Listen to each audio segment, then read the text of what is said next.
I'm excited to announce our new DevNation Master Course live series. We're going to be live training, often in your local time zone and in many cases in your local language. We're going to be offering you things like Kubernetes, Knative, Tekton, Istio, and of course the Kubernetes native Java known as Quarkus. We're going to be showing you things like microservices and how you deploy all those things into a Kubernetes cluster, and we're going to be having a lot of fun together. Please join our live sessions and let's learn together.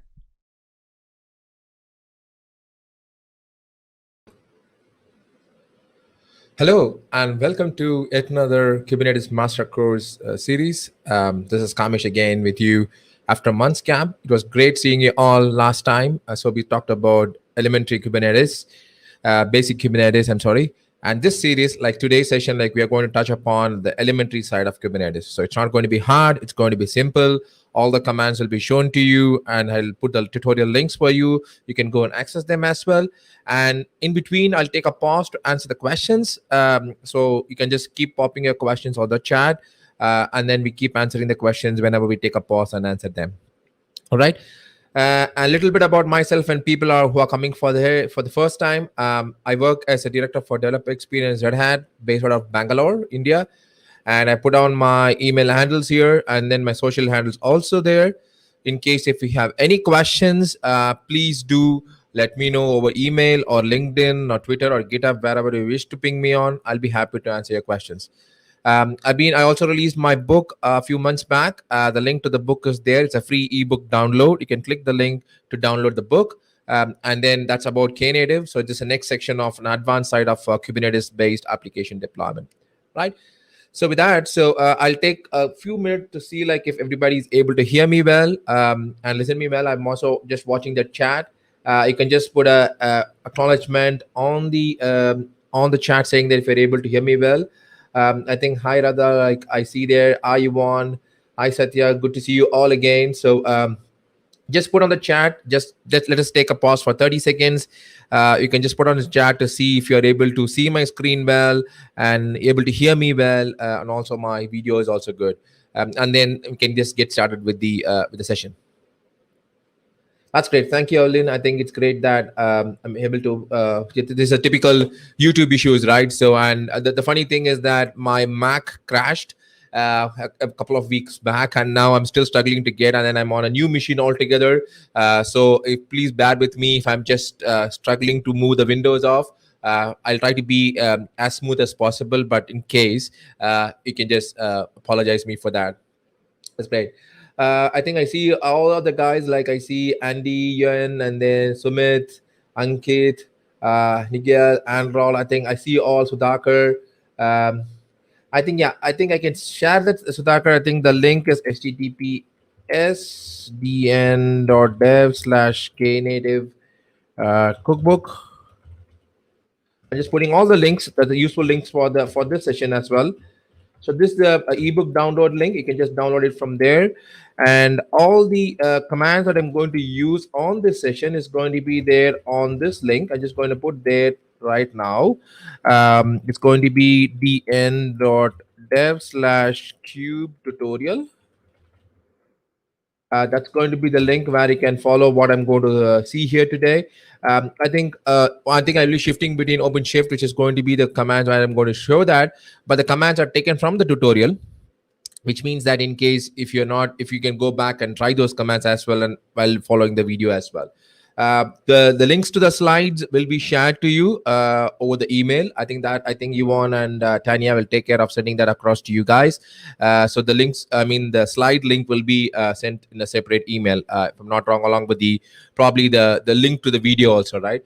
I think there were questions last time and people are asking like, will you be getting the recording of this video? 100% you'll be getting the recording of the video, but it will not be available immediately. So and that Yvonne will take care of sending you those links as well, right?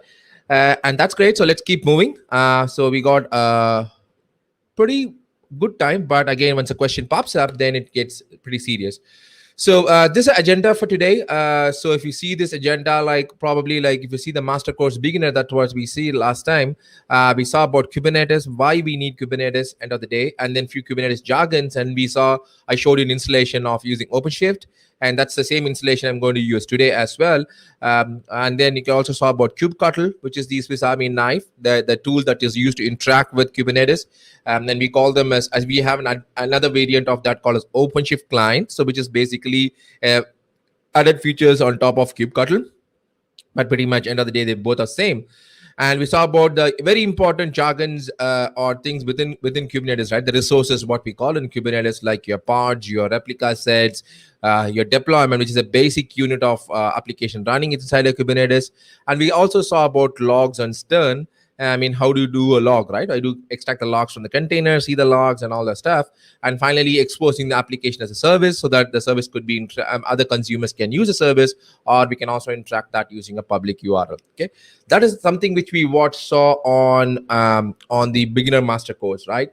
And this is what we're going to see today, right? So we're just going to extend it from there. We're not going to go too far long. We're not going to make it too complicated as well.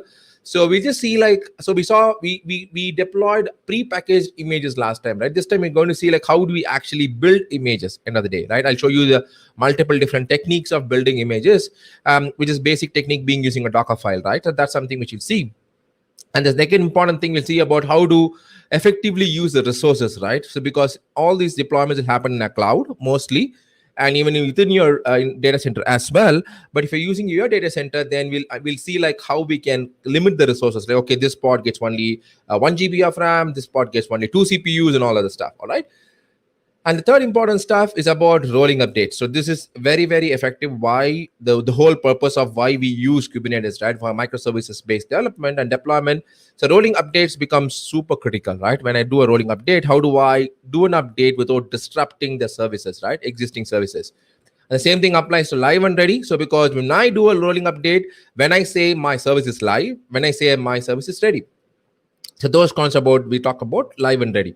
And finally, we talk about environment and config map. This again becomes super crucial, right? How do I have the properties, one for development, one for production, one for testing and all of the stuff? How do I store those properties, and how I make my pod or application that running as a container use those properties as well? That's what you're going to see in environment and config map.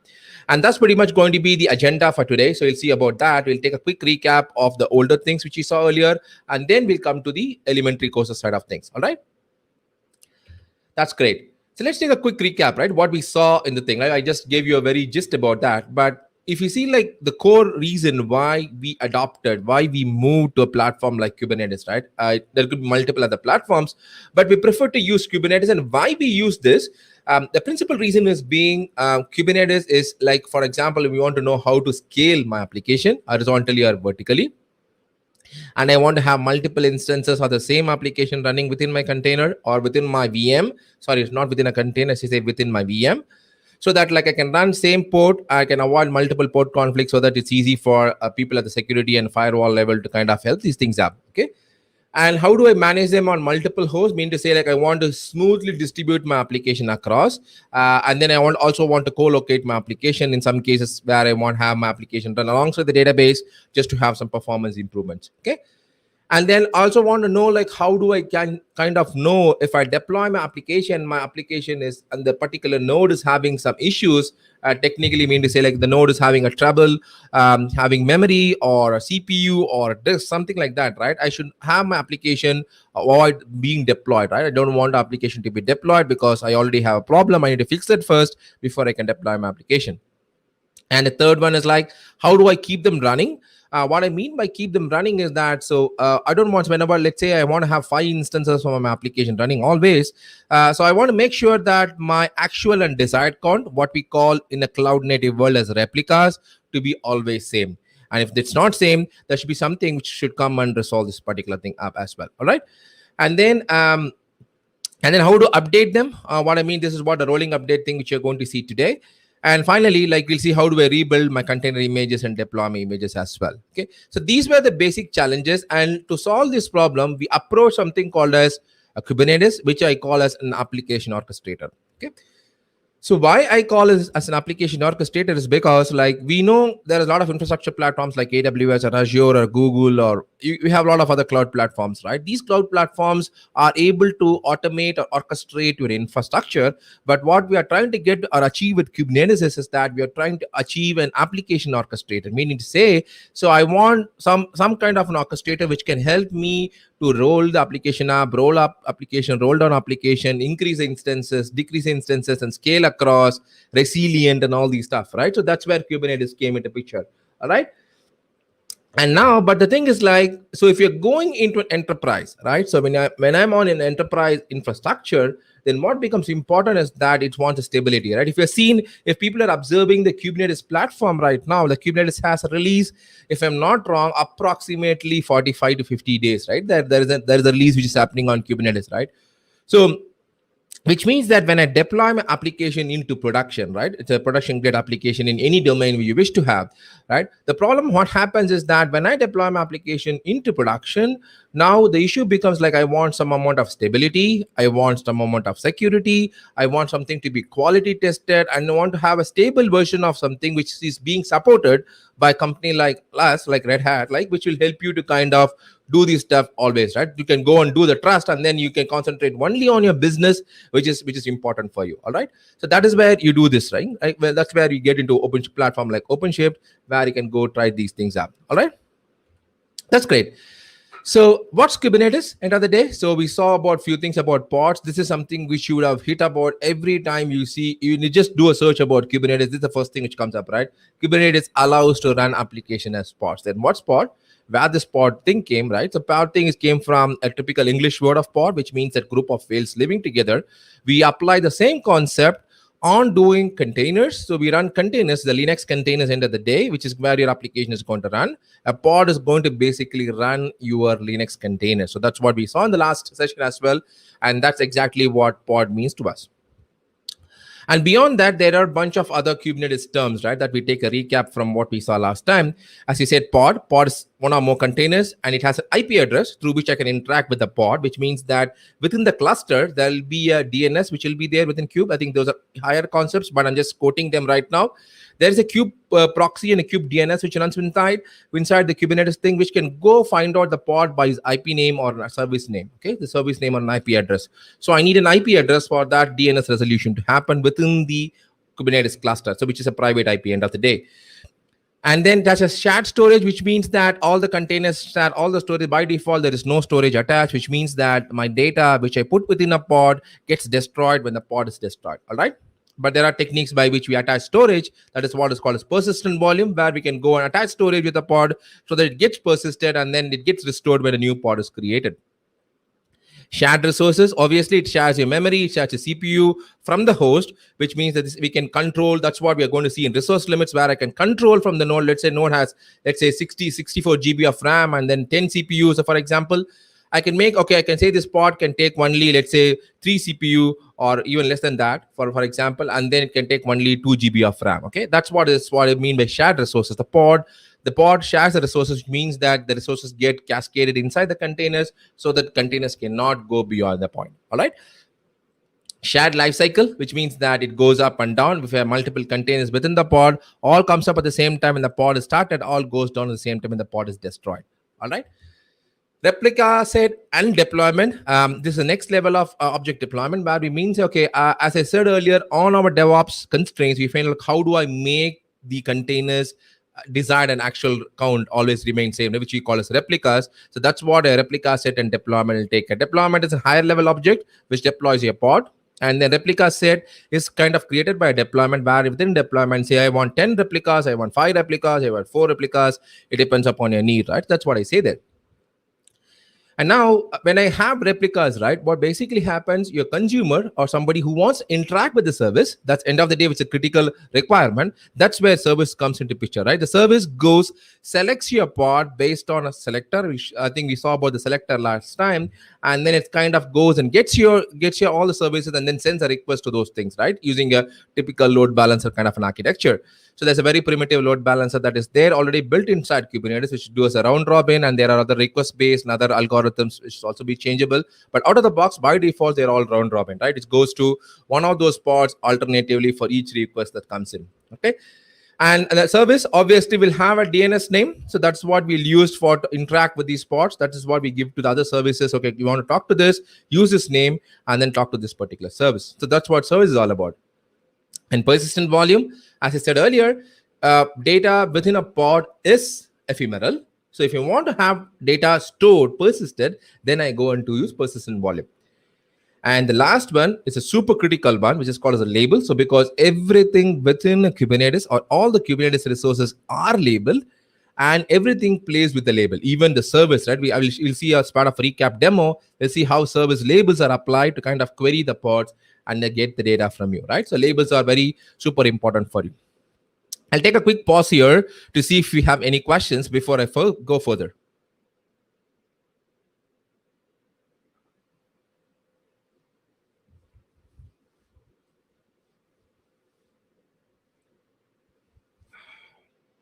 Okay.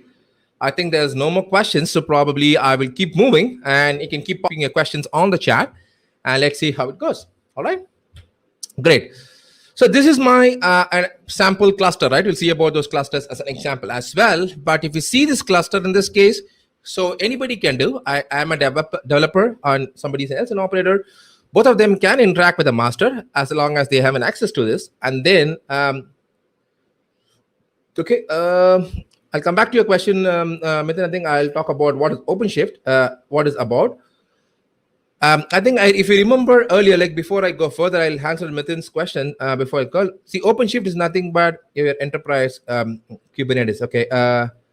Can you please go a little slow? All right. I can go slow. No worries. What is OpenShift, right? So let's go back and talk about that. As I said earlier, when you deploy Kubernetes, right? Kubernetes is an application orchestrator, which gives you a bunch of other stuffs, right? Like I can deploy my application, scale my application, manage replicas, and all of the stuff, right? All the developer constraints that we had.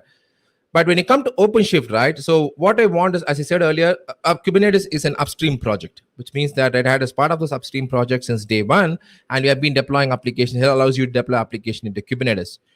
But if you imagine for a second, so if you're on an enterprise where I want a level of stability on the platform, for example, on the Kubernetes platform, and then I want to also have quality tested images, and I want to have security, RBAC, and all of the stuff which needs to be added, and easy development and deployment of images, web console, for example, and all these things needs to be added out of the box, which is more like an enterprisey features, adding logging and monitoring and tracing out of the box. So if you want to have such kind of an environment, such kind of an application package on top of Kubernetes, that's what is OpenShift, right?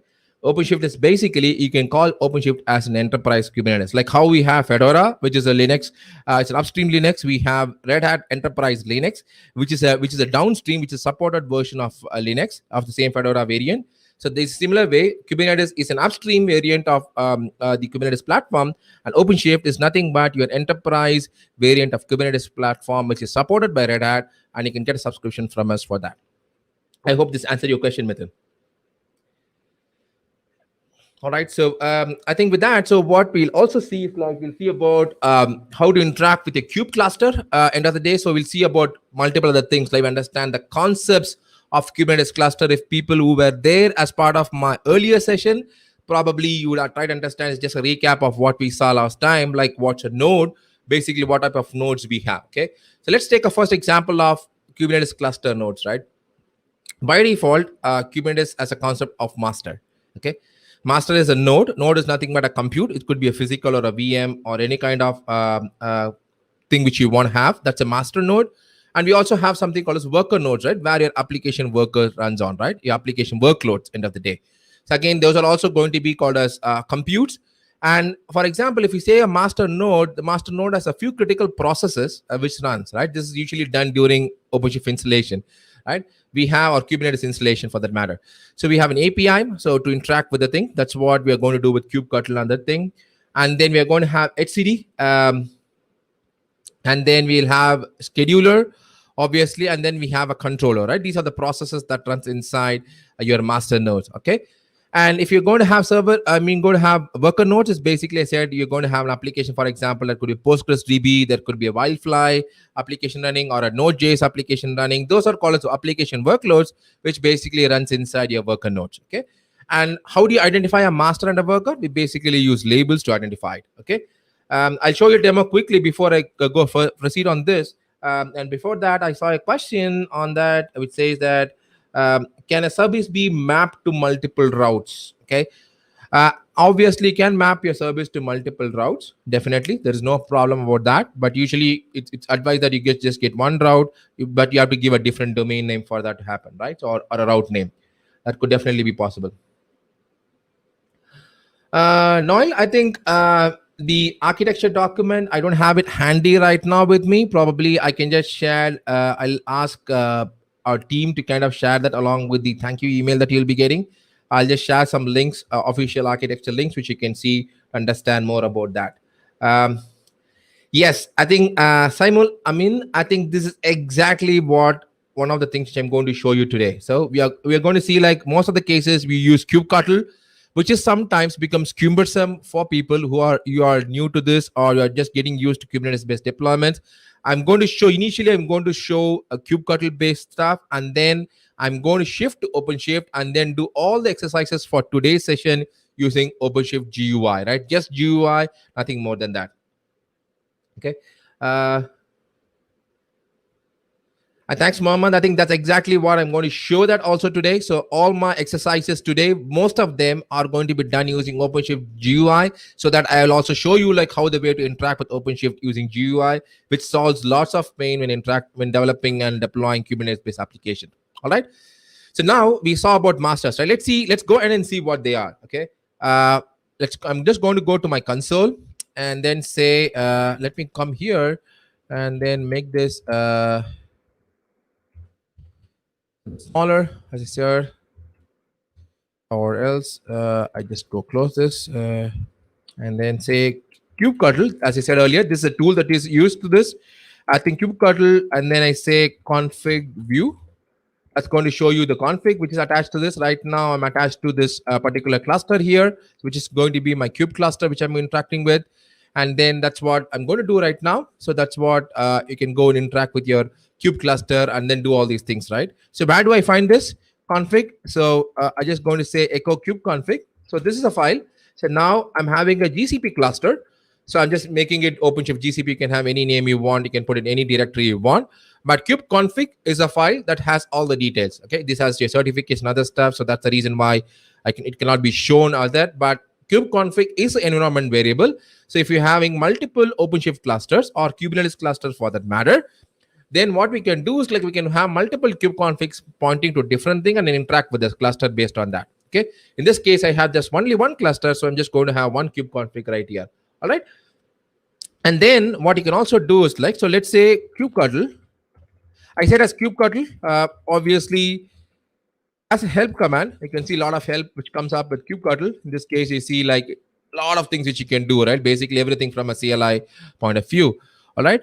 So I was also telling you about with OpenShift, we also have something called as OpenShift OC, which is called OpenShift client. So this is again, it's a kind of what you call a superset of kubectl, where we had some important or where we had OpenShift specific features added on top of it. One of the things what you could say is OpenShift specific is that you can have a login attached to it, right? I can log in, I can have login attached to OAuth, I can have a password provider. There are a lot of other things. I'll show that in a second on an OpenShift console.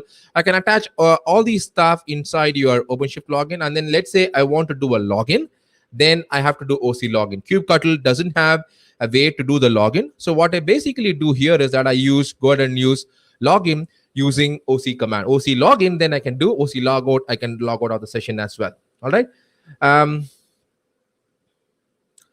Samrat, I'll come back to the resource limit a discussion once I get into this topic. For now, like let's move with what we have right now. Okay, so I'm coming to this big. Okay, so we saw these are the two important tools, kubectl or OC. It's your choice. We can use anything. I would prefer using OC if you're against OpenShift because it can also do OpenShift centric task as well. All right. So how do I find out what is a master node, what is a worker node? Right? Okay. To get that thing, I just do kubectl get nodes. Okay. This is going to list me all the nodes that I have right now. So if you see on my screen, so let me highlight this stuff for you. So I have right now 6 node cluster running right now for me. Out of the 6 node cluster, I have 3 masters. So these are the 3 masters I have. And then I have 3 workers here. All right. So basically they are identified by their role. So what do you mean by a role, right? These are nothing. This is more for a user-friendly output. But end of the day, how do you kind of get this? Kubectl get nodes. And then I can also have a command. If you remember when you talk about the terms, there is something called as labels, which I told you earlier. I'm just going to say OpenShift show labels. So this is going to be a big output for the matter. So let's go one by one. So just take one master example. So if you take this master example, in this case, what is I have on the screen right now, I'm just showing, highlighting that stuff for you. So on this one, if you see here, so the master nodes are identified by this particular label, which says node dash role kubernetes.io/master. Okay, that gives you the node, which whenever any node, any compute for that matter, when that compute is going to be labeled as node role kubernetes.io/master, then that is automatically becomes a master node. Okay. So in this case, I have 3 nodes. I have 3 masters. In this case, I have 1, 2, 3 masters here. That's the reason you see the master nodes there. All right. And now if you see the same thing right now here, if I go to worker node, and then I'm going to say the worker as well here. And then if you see the worker node, let's go and find out. Okay, I'm on a master again. I'm sorry. Here we go. So we have a worker. So let's go to a worker now. And then I say on a worker node, when I say this particular node here, and let's say what's the thing one, right? Kubernetes IO, the resource, there should be a one which says it's a worker.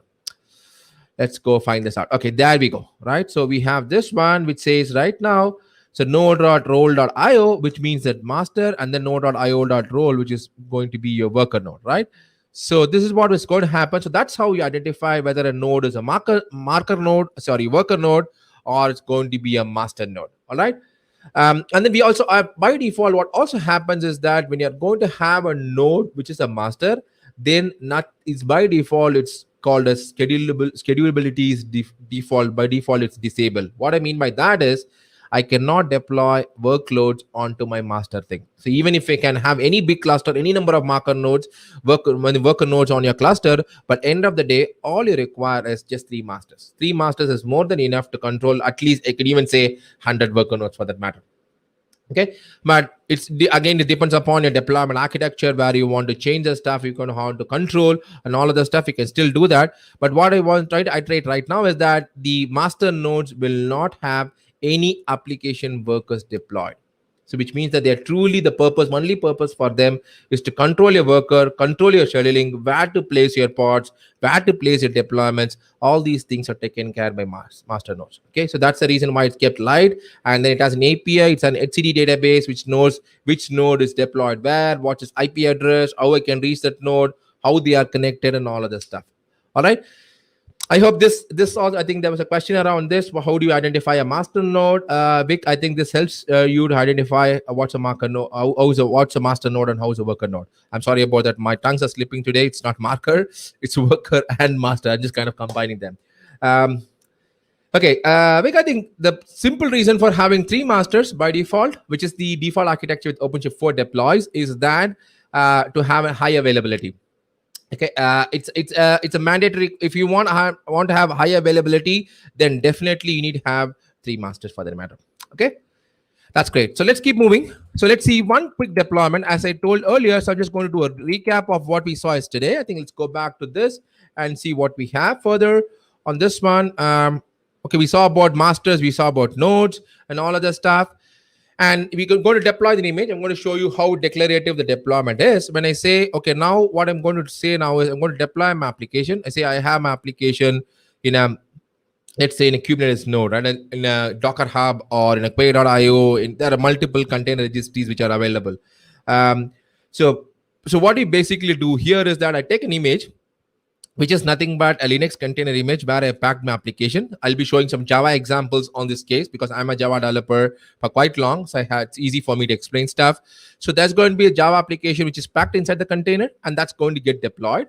And what replica says that how many instances of that particular application you want to run. That's what replica says. So that's the reason why Kubernetes is always declarative, which means that when I deploy my application, I say, okay, this is an image I want to deploy, and this is the number of replicas I want to run the application about. But is it efficient to have three compute dedicated just for master manual? Yes, absolutely, Tarun. I think that was a long discussion we had with many other people are asking this. Like, if you have 100 worker nodes, is masters more than enough? It's more, 3 masters is more than enough for even this year, because the purpose of that is just to manage or maintain a log about where is your worker nodes, what are the worker nodes available, what's an IP address, and all of the stuff. More than that, it's not going to add any application workload, which means that the processor which are running inside that is going to be lightweight and quicker. It's a super master among 3 masters, or so everything is active at the same time. So there is nothing called a super master there. So there is an HCD database we saw here, as I showed on the screen right now. Here you see this. The HCD database takes care of controlling and synchronization across the masters, so that even if one master goes down, the other master knows what all the information the other one had, right? Which means that at the end of the day, it will be able to go reach out to those nodes automatically. Okay. So let's see the declarative side of things quickly. So let's go, and then as part of a recap from the older last session, I'm just going to deploy a quick application here and then show you how to do this. Okay. So for that, so what I'm going to use, I'm going to go to my OpenShift console. This is the OpenShift console as you see on my screen. I hope this is big enough for you to see my screen right now on the OpenShift screen, which is there. So right now, what happens is that in this case, like this is going to be, I'm on multiple views which you can have. One is a developer view, and another one is the administrator view. Okay. So I'll try to stay as much as possible in the developer view, because end of the day, that's something which you usually get, right? So that's what you get as part of a developer thing, right? So I'm going to stay as much as possible in developer view. Whenever I want to explain some stuff on the administrator view, I'll just go to administrator view. All right. So how can we deploy our application for a particular node side? I think you have to use node selector. Okay, those are a little bit advanced topic, but just note it down. That's called as node selector. So with node selector, I can say which node I want my application to be deployed on.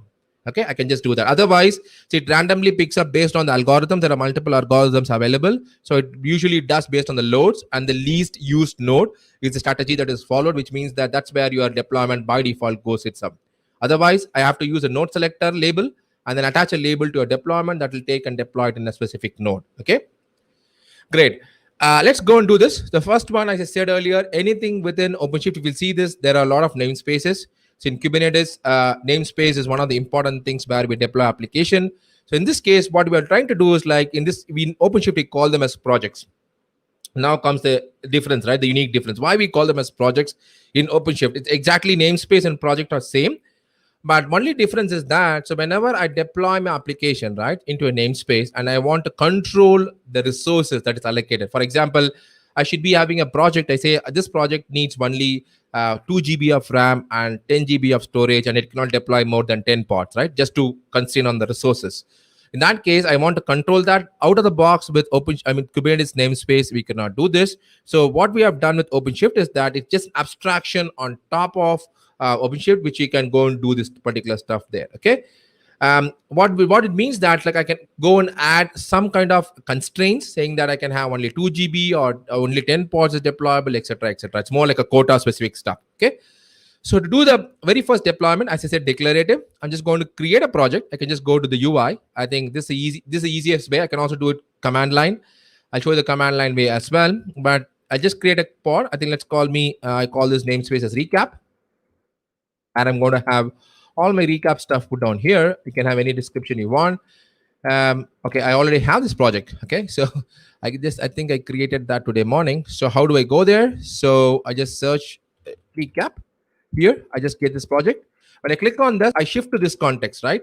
So again, if you are on Kubernetes, if you're doing a Kubernetes deployment, one of the common problems that we always do is that we create objects, we deploy resources, but we don't target it for a namespace. So what basically happens then is that it by default goes and sits inside a default namespace called as default. The default namespace in Kubernetes is called default. Because of that, you might be wondering, okay, I've deployed my application in this namespace, but I don't see that. Why it's not there? Because it's sitting in default namespace, so your URL and everything gets changed, which means that you'll not be able to access the application. That's precise reason why with OpenShift, the moment you create the thing, automatically you get shifted to that particular project, which means that anything that I'm going to create right now is going to sit inside the project. Okay. Now, OpenShift gives you lots of stuff, right? How do you deploy your application? I can deploy it from a GitHub repository. We'll see those examples as part of this today's demo. I can also do a container image. I can do it from a Docker file. I will see about Docker file in a bit of a second. We'll do it from YAML and lots of other ways, right? I can also create from a catalog and all this stuff. So we'll basically stick to from Git, container image, and YAML for today's session. Okay. And you can explore that, or you can drop me a question if you want to have more information, right? Let's do one thing. So for a recap session, so if you go to the tutorial, so I told earlier, this is a tutorial where we have, I pasted the link on the chat, and this is a tutorial exactly where you're going to be. We saw about kubectl, we saw about node labels and all the stuff. And now I'm going to deploy a service, right? So where I'm going to, let's go here, create a deployment. So what I'm going to do right now is going to go create a quick deployment, right? I don't have any deployments right now. I don't have any services also right now, okay? Just let me go here, grab a deployment. So this is what I'm going to do. I'm just going to use this image. So this image is a remote image, okay? So this is there, already there. So for quick demo, as I said earlier, I'm just going to use this image to deploy this application. Let's go here. Let me move this here. Click on container image. Now I'm going to say this here and then put the version here, right? It's going to go check to the registry to see if this particular image is valid or not, okay? Now the image is valid. So where I go and search this image, let me go put this also here on my tab. So which I'm going to go here. This is Quay is a OpenShift public container registry where you can register yourself and kind of get your own registry where you can push and pull images, Linux container images, and then you can share it with your friends or people or organization or whatever it is, right?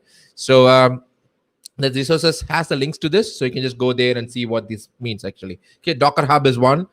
Google Container Registry in one, Azure Container Registry is one, Amazon Container Registry. There are each of those cloud providers has their own registry, and within OpenShift, we also have an inbuilt registry. You don't need to go outside for registry. You'll see that when you do the examples. All right. So now I'm going to deploy this image. Now the image is verified. To mean say the image is already there. It's going to give an image. I'm just going to say recap demo or something. Okay. I'm just going to do this. Yes, I can do this, John. So this is going to be right here. I'm sorry. So this is going to be right here. So this is going to be the GitHub repository. So where you can ask questions when you are working with the tutorial. And this is going to be your link, the other link which I'm going to put down here. So this link is going to get you the tutorial. All right. So the same tutorial what I am right now walking you through. All right. Great. So now I verified the image. Now I call this image, you can give any application name. So this application name is nothing but a logical grouping of your application. I'm just going to give a name called as recap or something else if you want to have. Yes, you can decide it's a OCI format, Open Container Image Format, OCI. So OCI is a standardization format by which we can build images. So all these images are OCI format. There's also, and then everybody who's using the runtime, like for example Docker, they also kind of build up images using OCI format. So the link to OCI, thanks for asking that here. So this is going to be thing. So this is going to be the initiate. I think I'm just putting this an extra stuff, a little bit advanced one here. So come on, just going to put this here on the chat. That's the image spec, Tarun, for information. So that's how these images are built. Okay. So let's go back to this, and then we are going to deploy this application. Create a deployment. I'm just going to leave everything else to default, and then click create. Right, and that's, you see this here. So the application is getting deployed right now for me. I'm just closing that navigation bar, the hamburger here, and then if you see this, the application is going to have a deployment. And deployment is going to have a pod, right? It's trying to pull a pod right now. The pod is not there. It's trying to go and pull this image, kind of doing a container creation right now, right? The container is kind of running right now. Your pod is up and running. I have a service which is getting exposed. I have an 8080 service is running inside, and I have an URL. This is a public facing URL. You can restrict this particular stuff. You can even have what do you call a private URL, right? Without public URL as well. I think Niranjana, what are the concentration of entering Podman? I think the Podman, there is nothing need to be done with OpenShift or Kubernetes perspective. From Podman or Kubernetes perspective, it's more like a runtime, right? What we call a CRIO, container runtime interface. So that's what is being used underneath. You can have Docker as a runtime. You can have CRIO as a runtime. You can have any other runtime. By default, in OpenShift, it's CRIO. It's CRIO-based runtime inside that. Can you paste the GitHub repo link here? Yes, I can. I did that. If you want it once more, you can just. I think the GitHub repo link is right there above that, Sudhakar. I think just few messages above. I think the links are there on that thing. I just pasted just few minutes ago the tutorial link as well as the other link as well. If you still want that, I can do this once more. This is a GitHub link. All right. So the application is running right now. Let's go call this application. Let's open this up. I think I cannot reach this application for one reason is that, so I have my connection secured. So I just need to make a little tweak for this to access. So don't bother about this. I'm just going to go here. I want to set the edge termination because I'm using a full-fledged certificate here. I'm just going to say TLS. And then I'm going to say termination at edge. Okay, and save. Don't bother about this. Don't worry on this stuff. So this is my setup. So because it's an HTTPS and I don't have a certificate running within this particular application, so it does not go to the HTTPS path by default. Now, if I do this, if you see this brings me my application, which is a Quarkus-based application is running inside. And I got a route which kind of take it to the application, and each application has a pod, right? The pod which is right here to do this. No links yet. I think I have the links above. I think Kenneth, I think you just see the link here. I think this is the one. I'm not sure what link you need.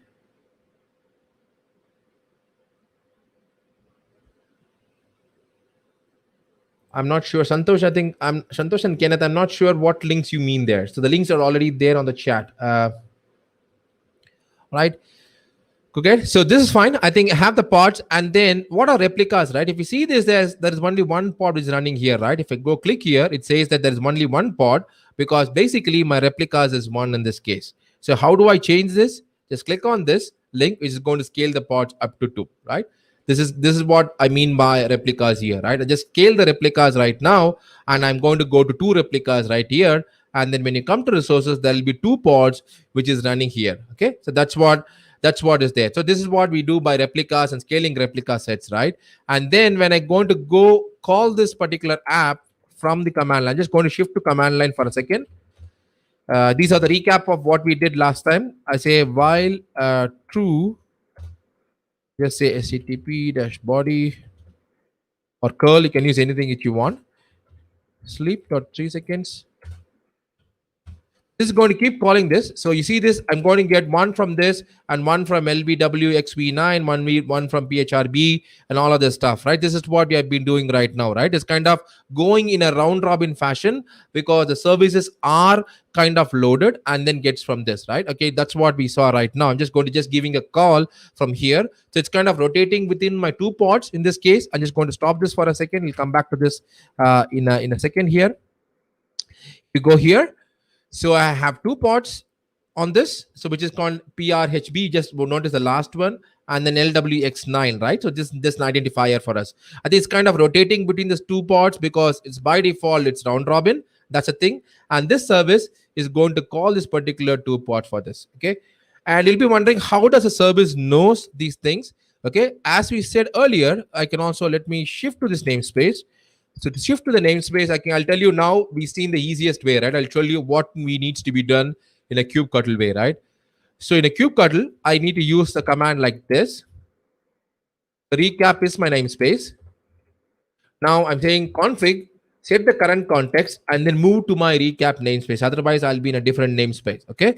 That's what I did here. Now I moved in my context. I moved from a default namespace to the recap namespace. Okay. So how do I know I'm there? OC kubectl get pods. Okay. Now I got two pods here. You see, I have a recap LVX, the same thing what we saw in OpenShift console. It's here. But if you see, do it via console, it's more easier, right? So let me also open another window just for a sake. I'll just say, just start the loop while true. Just going to copy this URL here so that it's easy for me to send the HTTP link to this. Okay, curl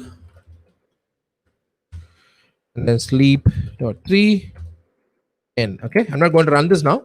So now what happens if you see now, how does the service knows that this you have to go to this particular pod, right? Okay, let's do this.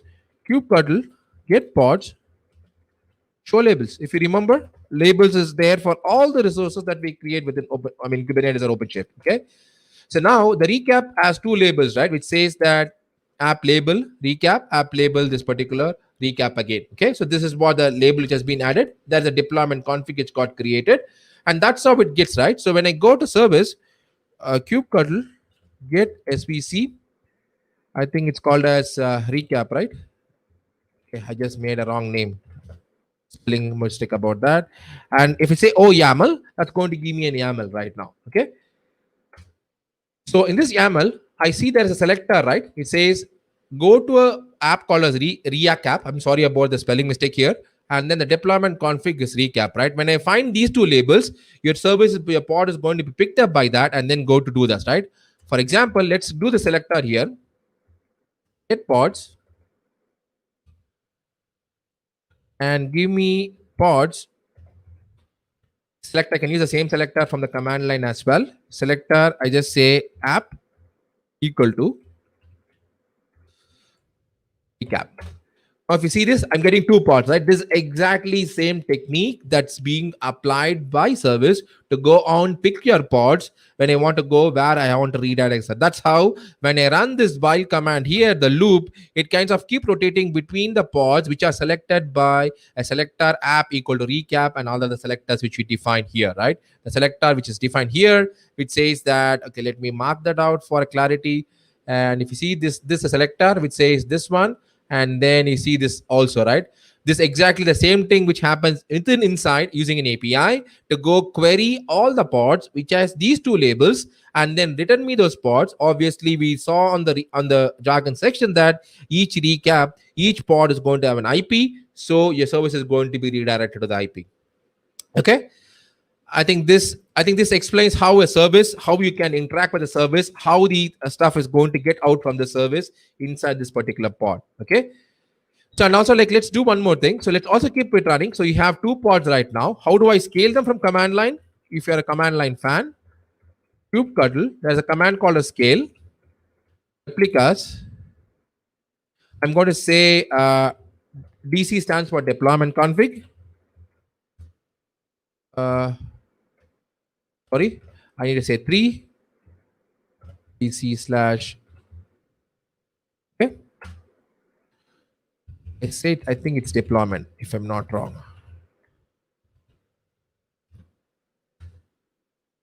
Right. Now, if you see this, if you go back to the console for a second, you'll see this scaling up to 3 pods here. The pods getting scaled. That's a command line way of doing things using scale.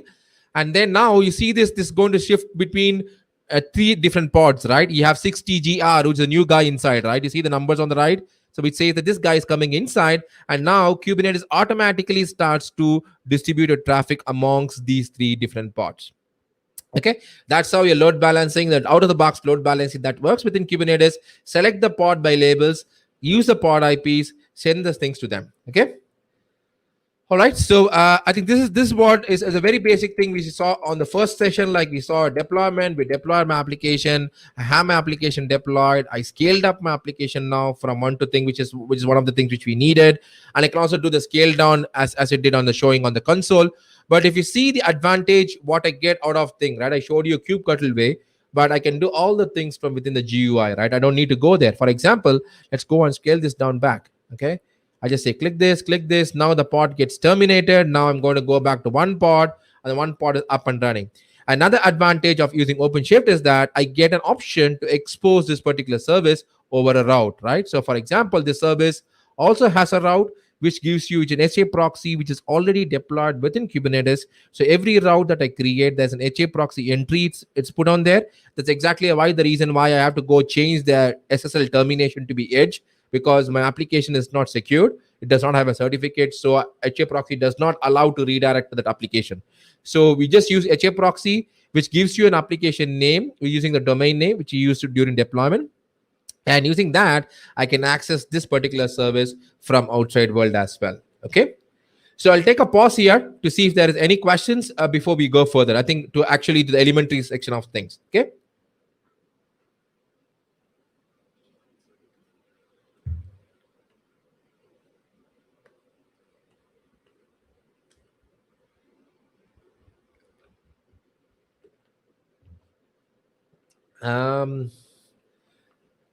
I think that's exactly what Nigel. I think Nigel, those are the links that is there for the repository which I show here.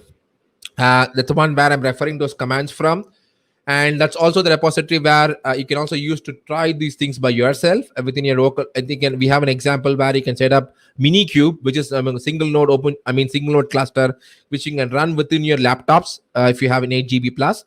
And then you can try those commands by yourself as well. This is exactly the links which I pasted on the chat earlier. So that takes you there.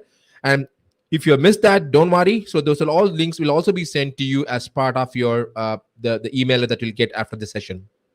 Okay, great. I think there is no questions. Let me check once more.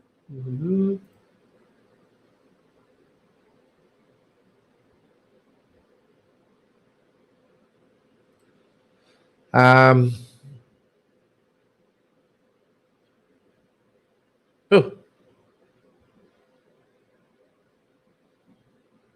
All right.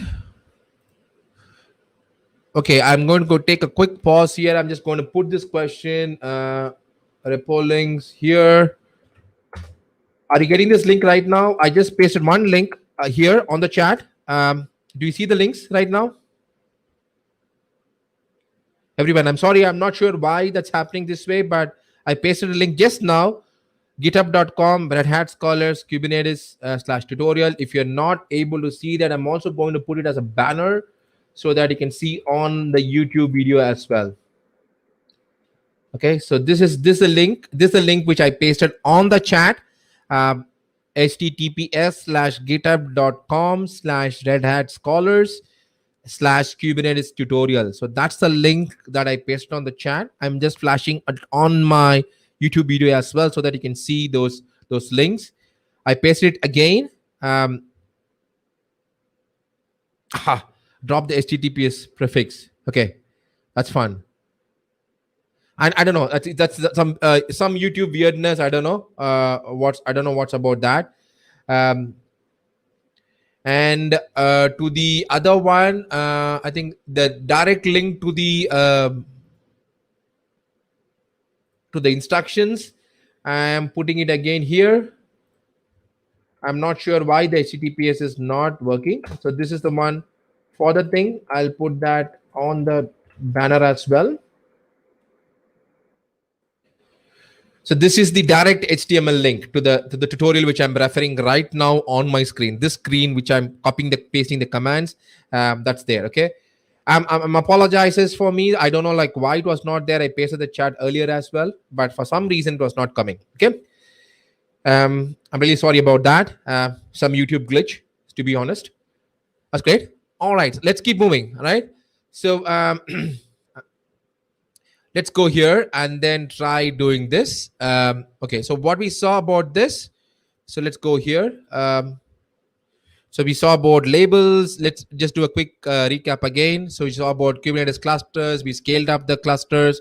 And what happens if a pod fails? So this is something which I've not shown you. So we'll show that. I'll just show that in the console as well. When the pod fails, the pod gets recreated automatically in a different node, okay, or in the same node as well. So this is what we call as every actual count and desired count is always maintained. The same thing happens even for the node. If a node goes out, then you are bringing up a new node that gets automatically joined. Your pods gets relocated to a new node, and they are available for you. We saw about labels. I'm just going to skip this quickly because we saw about labels. We saw how service is using the labels to pick up your pods. We saw how labels are used to identify what's a master node, what's a worker node, and we use the same labels to deploy your applications as well, which gets automatically created. Okay. Um, and now I'm just going to go to the other one, which is quickly on building the images. So let's go here. Let's do this, right? I want to show one little thing. So what happens? So this is called as a healing, right? So this is a Kubernetes feature, what you saw. So I'm just going to go to this pod and then click on this pod, actions, and then I say delete pod. Okay. So what I'm trying to do right now, I have one pod running here, and then going to go here and then start deleting the pod. Okay. Not deployment. I'm just going to delete the pod. All right. So let's go here, click on the deployment, and then go here, delete the pod. Boom. The pod is gone. But what you see right now, the pod is terminating, but at the same time, since there is a auto healing feature which is already inbuilt within Kubernetes, a new pod automatically comes up for you and then shows us pod. Okay, so this is what is the auto healing feature which you talked about. When a pod gets destroyed, the pod gets recreated. Okay, but you'll be wondering how this is happening, right? This again, I'm just going to tell you a little bit details here. So how this actually is happening is just like this. Okay, let's go to the deployment. Let's go back to the old screen. I'm just going to go to my topology view, click on deployment, and let's see the YAML, right? So I want to show you some YAML to understand how this particular thing. You'll be wondering, when I delete a pod, how does a pod gets recreated? How does Kubernetes knows that this is a pod, this is the container image that I have to run, and all of the configurations that you have done? Okay.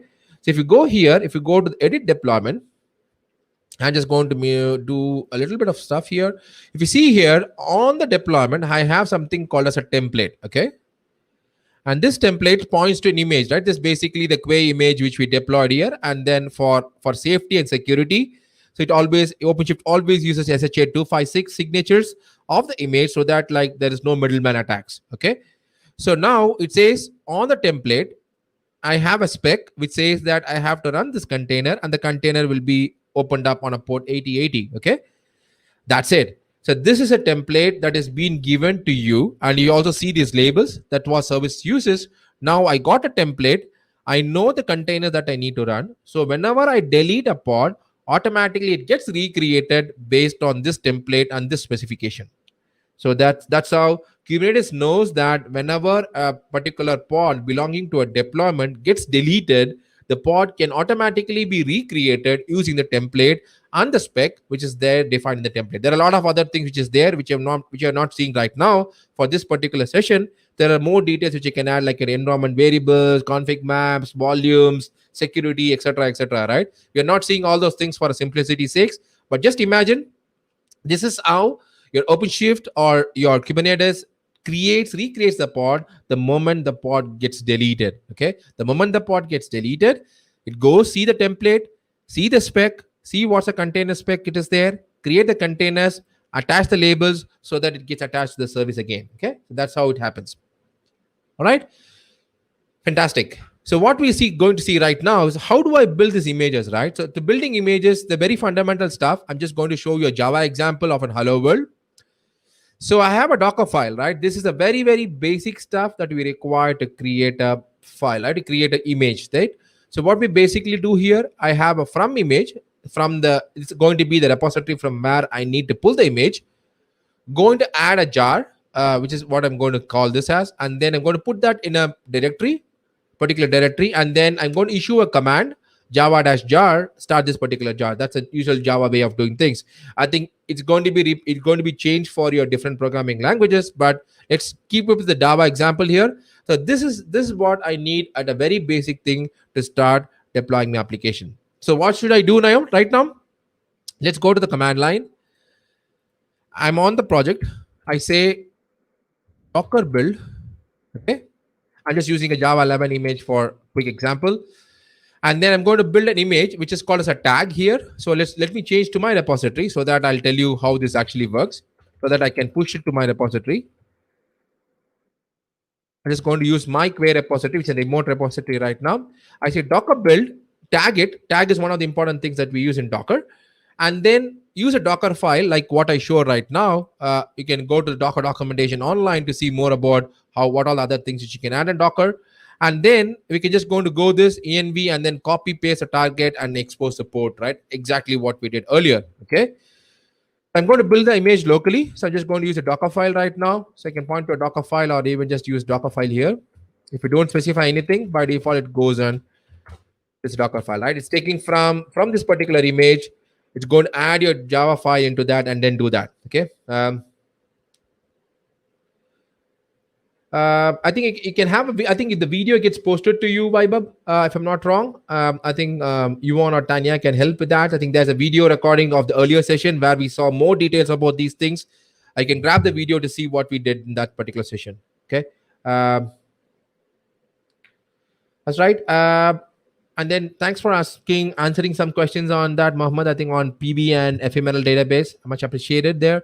I think we've built the image right now. So we got this particular image. So how do I run this image? I just say go there, Docker run IT RM. Okay, I'm just going to use my image, and then I want to expose a port so that I can access it from a local host. Okay, that's what we do right now. So this is Docker run command. Okay, so what's happening right now?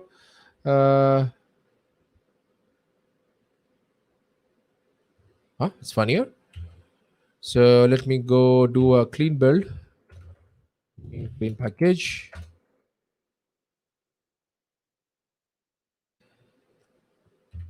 I just do Docker run -rm. It's this right? Okay, I'm sorry. This command is wrong. So the image name should always come at the last. I say -p 8080 and then run this. Okay. So this is going to start a container end of the day. So this is going to start running a container. The container is running here, and then I'm going to say curl localhost. Just going to list my. Let's see what happens, right? So I'm getting a output from this Jumbos from Spring Boot, blah blah blah. This is Spring Boot based application. Now I'm running this application locally, right? I use a Docker file to build the images, compile the jar, build the images, and then do this, right? If you want to access the same Jumbo application from OpenShift or somebody else want to use this, so what should I end of the day do is like Docker push. Let me grab the image name, what I used. I say Docker push.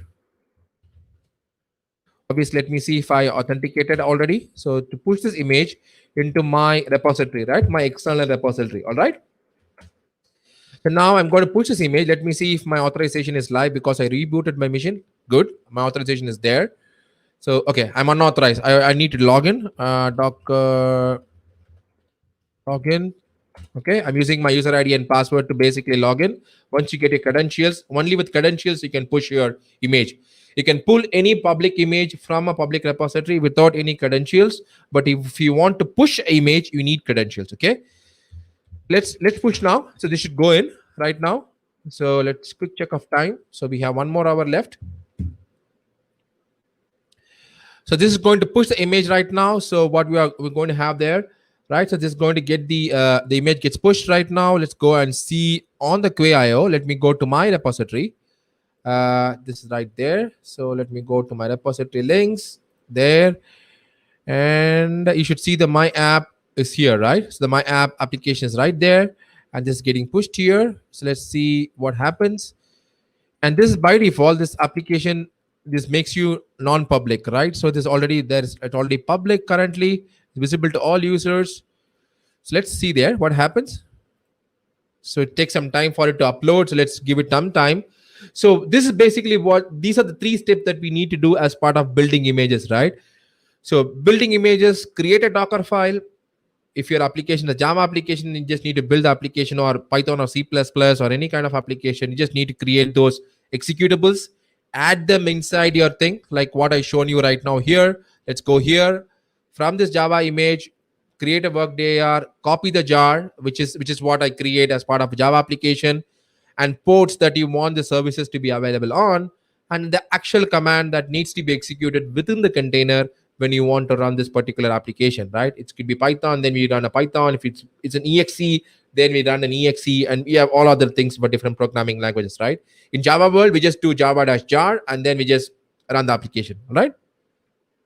And that's what we do. So if you see this, and then we have to push it to the, so the reason why I push right now, I was able to run the application locally, but the problem is like when I want to access it from the outside world, for example, when I want to go deploy it on my OpenShift, I don't have access to that particular application because the application is not available in any public repository.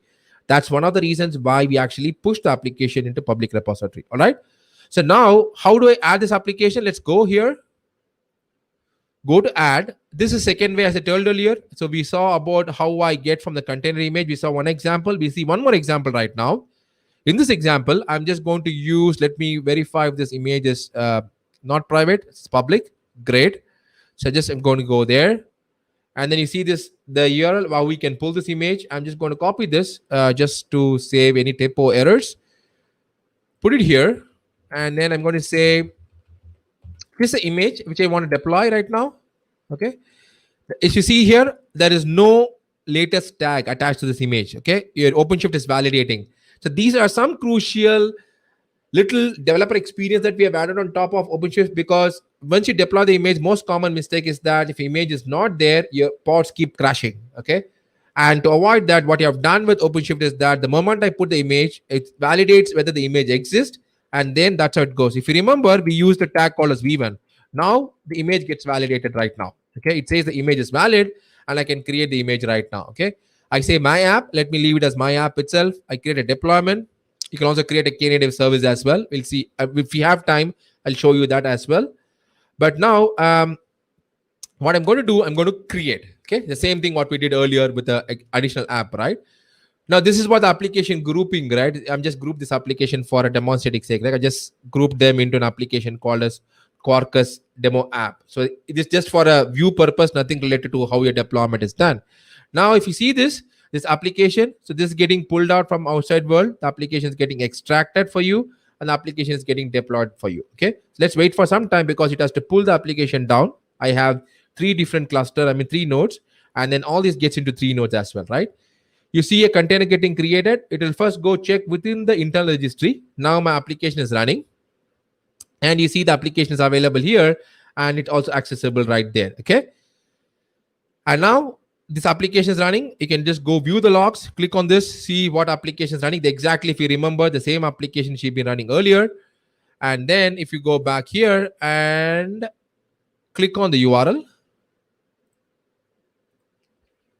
sources, and you should see the same issue as earlier. So let me go and fix that one, because I need to set up the termination again here. I'll go to the YAML.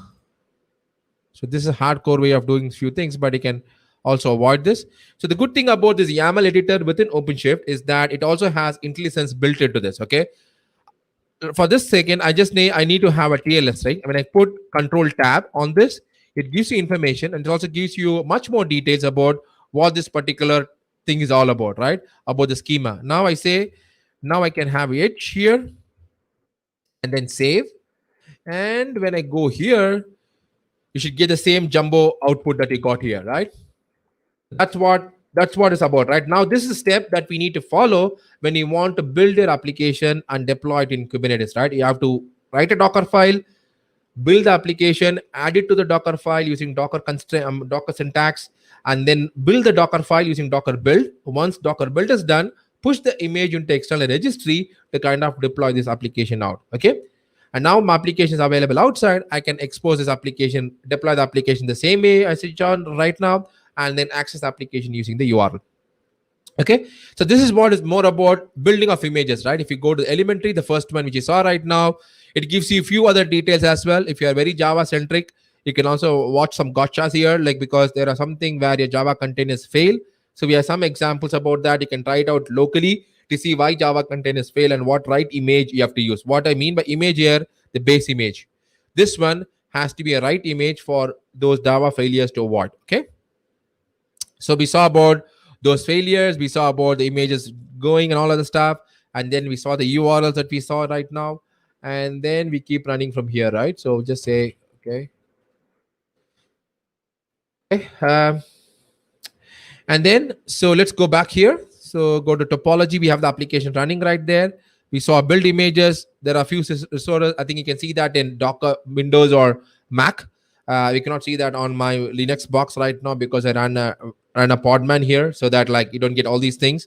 So you can watch. You can just go ahead and try this out by yourself to see what all the memory issues that we typically encounter with Java application, and you can just see how we can fix it up. Okay.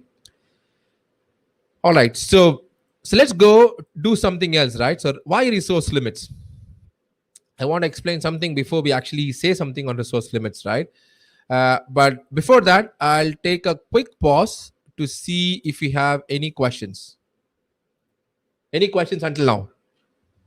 I think thanks. I think I saw Shivam, Dhriti, and all of this. Thank you for answering the questions online.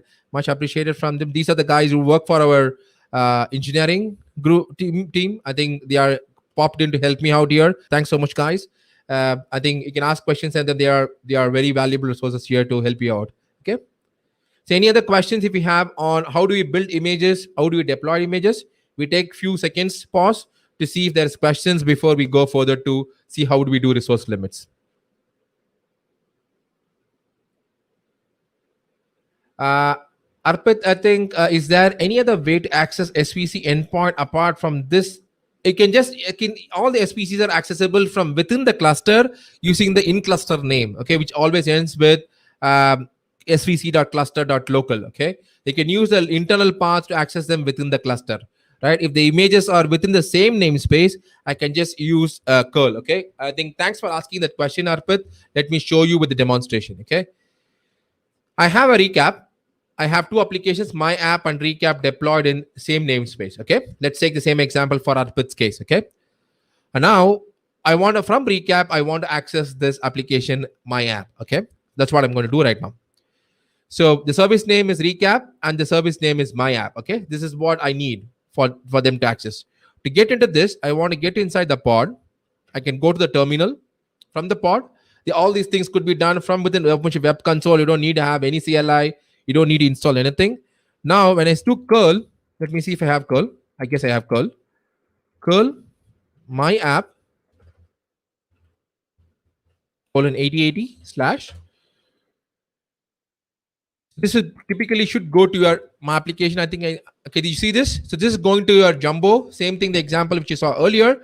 I'm able to access the services within the same namespace without using a fully qualified name. So as long as they are within the namespace, I can use this pattern.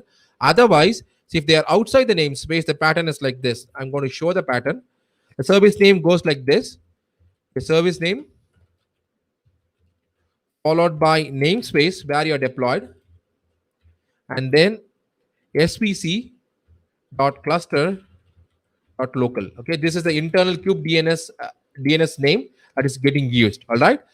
For example, if I want my app from within a different namespace, then I say my app dot recap namespace dot svc dot cluster dot local. So which means that this is not an external fully qualified name. This is an internal name which is understandable only within your Kubernetes cluster or OpenShift cluster. You cannot use it outside. So when you do something like this within the Kubernetes cluster, this can be resolved automatically. Even for that case, I don't even need this cluster local. I can just use a short name like this, SVC. This also gets resolved to this particular service. Okay, let's try these two also for your namesake. For example, let's go to a different name. So I don't have any pod. Let's come back to this. In this one, let's go here and then say like this, curl, and then say 8080 is a port where my application is running. Now you should see, you should get exactly the same one, right? I'm just going to use the full example right now. You see, you get the same example out here, and then that's what you do. There will not be a TLS issue right now because my end application, which is Java application which are running right now, it's not behind TLS. It's a normal 8080 HTTP application. So that's the reason. So that's the reason why when I was trying to send my traffic from outside, which is using HTTPS traffic, and I'm redirecting to a pod which is not HTTPS, and that's where the problem comes. Okay, so that's exactly why I have to go and change the edge termination so that my SSL termination happens at the edge, and then it goes into the normal flow of the application. Okay, I hope this answers your question, Arpit.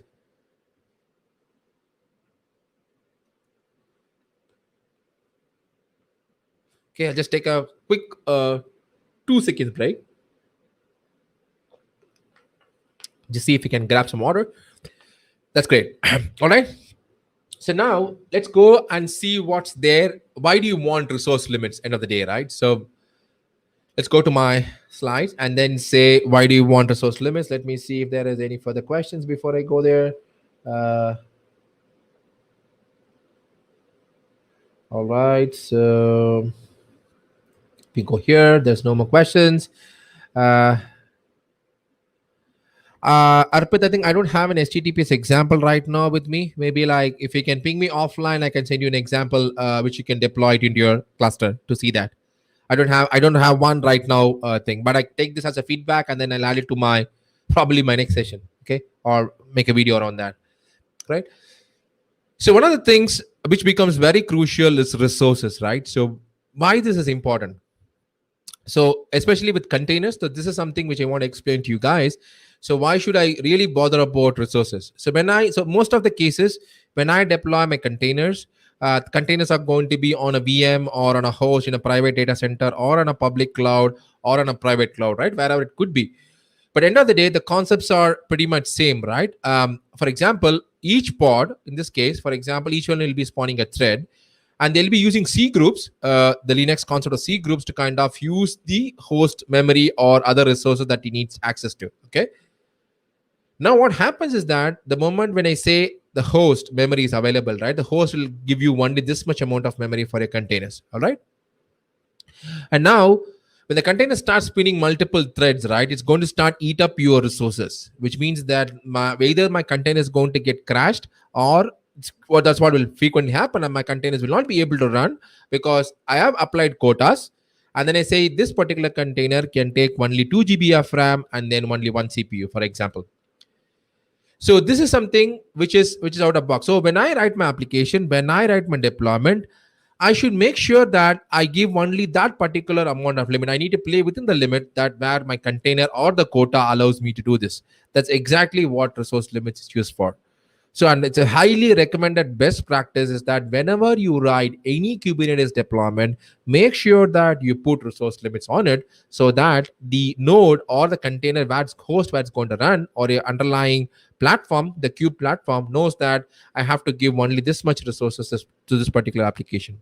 Otherwise, it's going to fail for you. Okay. So, but if you see this, by default, there are no resources attached to your container. Okay, so you have to bear it in mind. So by default, let's go and see that in practical way. So let me stop this presentation again. So let's escape it back and then go to this pod or go to the deployment for that matter. Let's go to topology and then I click on the my app example. And then if I see this deployment and let's get edit deployment, right? We are going to play around with a little bit of YAML right now. Okay, just you have to bear with that. So if you see this YAML anywhere, I've not given any resource. Like, let's not worry about the strategy and all of the stuff. Let's not worry about the status. If you see this YAML, I have not specified. It's not created any resource limits on that spec, which means that this particular application can take as much as memory that the container host allows it to do, which end of the day can kind of make their host starve for resources. Okay, that's another day what's going to happen. So how do I avoid that? So let's see what has to be done. So that's what you're going to see in the resource limits thing kind of stuff. So what I'm going to do right now, I'm going to create a new namespace to shift to that. So how do I do that? Let's do from a kubectl way. We saw OpenShift way again. I think I'm just going to show you some kubectl. This is how we create. I think I say kubectl create namespace. This is how I create a namespace. Okay. As I said earlier, any namespace that gets created will automatically be tagged as a OpenShift project. Okay. I'm just going to create the namespace right now. And then there's already a namespace right there. So let's go here. Probably this is part of my rehearsals which I did. So let's go here and then search for my space. Okay, I have namespace right now. There's no applications deployed in this namespace. So what basically happens, any namespace that I create is going to be there, right? Okay. So I'm going to shift the context also, as we did earlier. I'm just going to go to the namespace context. All right. And then what I'm going to do right now is going to take this deployment. Okay. So there is a deployment. I'm going to show you a deployment YAML. I think if you're there on the last class, you'll have seen more about this deployment YAML. There is one thing called as my boot deployment. This is what we do. So we say there is a deployment called as my boot. It's a Spring Boot application, the one which we built just some time back, which we pushed it back. It's the same application, but this is right now in a different repository. Okay. But if you see this is a Kubernetes VS Code Kubernetes plugin that I've used. This automatically tells you that it gives you an underlying warning saying that this could potentially lead to a problem because there is no resource limit specified. There is no resource limits whatsoever we are defined here. Okay. Which means that at the end of the day, when I deploy this application is going to take as much as it wants. So, but how do I define resource limits? I'm just going to take another example with resources. This is what I'm going to do. It's a bunch of YAMLs you have to spare with this. Right now, this is a YAML. What I'm trying to do right now. Right now, I say my application have a resource which has a request of 300 megabytes. It's a very fictitious number. Okay, 300 megabytes of RAM, and then I have a 10 core node running. So I just said, okay, give me 30 cores. Sorry, 30 cores. Now what basically happens right now, there is node will not have this resource, which means that my application will not be created. Let's see how it happens, right? So we saw this kind of a deployment on the left hand side, which we just deployed my application, and right hand side is what we are going to deploy right now with resources. And then I'm going to make sure that this pod is not getting spun up. The application will not be deployed because I don't have the resource. That's what is going to be the end result. Okay, let's go here. As I said earlier, we saw container image. There is also a way by which I can use YAMLs. Okay, I can just deploy this using YAMLs. That's what I'm going to do right now. So let's copy this YAML from here. Import from YAML. I can drag drop also. So let me open my Explorer and let's go to Git and add developer demos, Kubernetes tutorial, apps. Okay, and I have a cube files, right? So what we have right now. So what I can do also is I can drag drop the deployment, which is the deployment which says resources, right? Have to go find out. So let me make it a little bit bigger. This is the one. So I'm just going to drag drop it.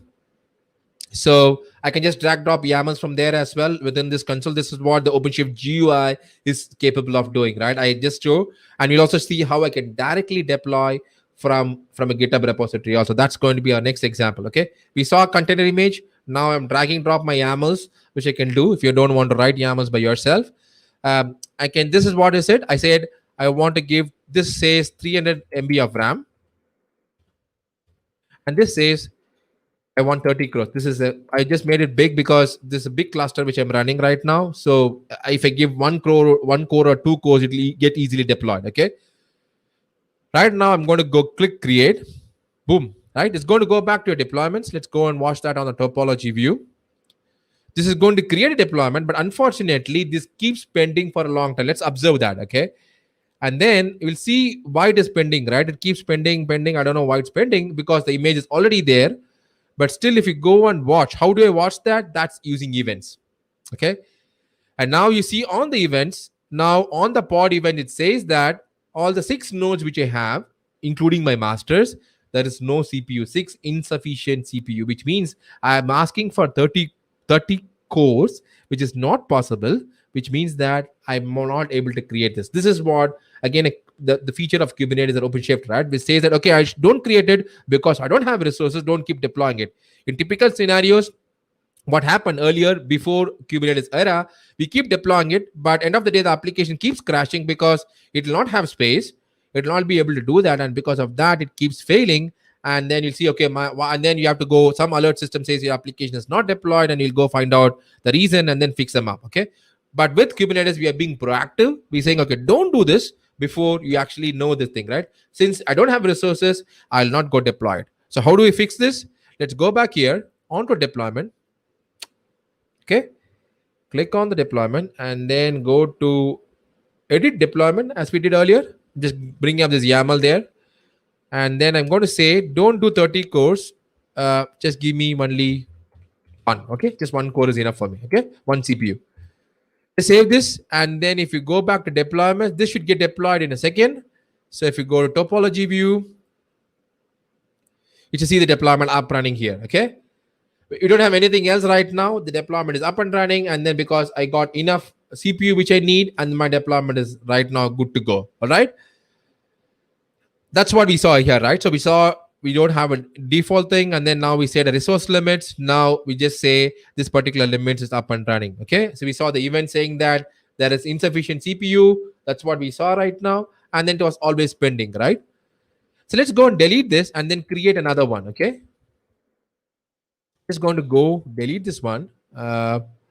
Might boot deployment. So how do I delete from a command line? I'm just going to show you one example.